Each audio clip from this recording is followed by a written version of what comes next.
The general then looked down at his watch, and a pained expression instantly popped onto his face.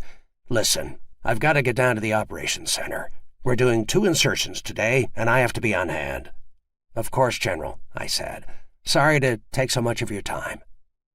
I was lying, of course. I would love to have had this guy in a room for about 12 hours, with a few hot Klieg lights and some small pointy objects to jam under his fingernails. Sometimes you can just smell a lie. If anything he said was true, it was an accident. Then again, maybe I was just jealous. Here sat this hulking Adonis, a Rhodes Scholar, the youngest general in the Army, a guy people had been predicting would be a 4-star ever since he wore diapers. And here was me, a run-of-the-mill major, whose bosses considered him expendable, and believe me, there'd been no crowd of adoring fans crammed around my crib talking about the glorious future that lay ahead of me. What I found intriguing was the gap between the time when Sanchez's team reported that their Kosovars were all dead and when they extricated. Murphy really didn't seem to have a good explanation for that. Give him a few days, and I was sure he'd think one up, though. I turned to Morrow right after we got out of the building. "I don't see why the press always writes him up as such an attractive guy. I didn't think he was so attractive, did you?" She gave me an amused smirk. "Oh, I don't know. Some women might find him attractive." "Some women?" "Blind ones might not notice, but the rest of us would probably say he's pretty cute." I had to think about that a minute.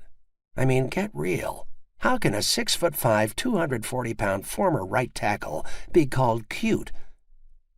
"So what do we know?" I finally asked. Delbert rubbed his chin and said, "We know Sanchez's team was the pick of the litter." "Right."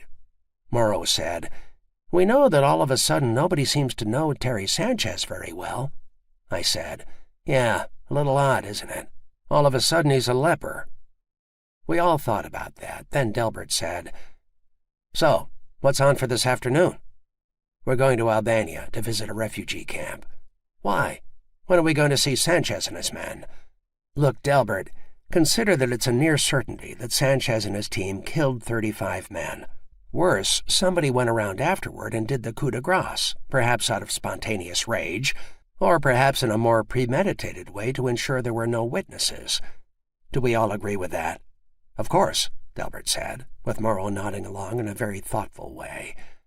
"We've got corpses, and we've got weapons, and we've got suspects in detention. What don't we have?" "Motive," Delbert said. "Right," I said, playing the obnoxious law professor to the full hilt.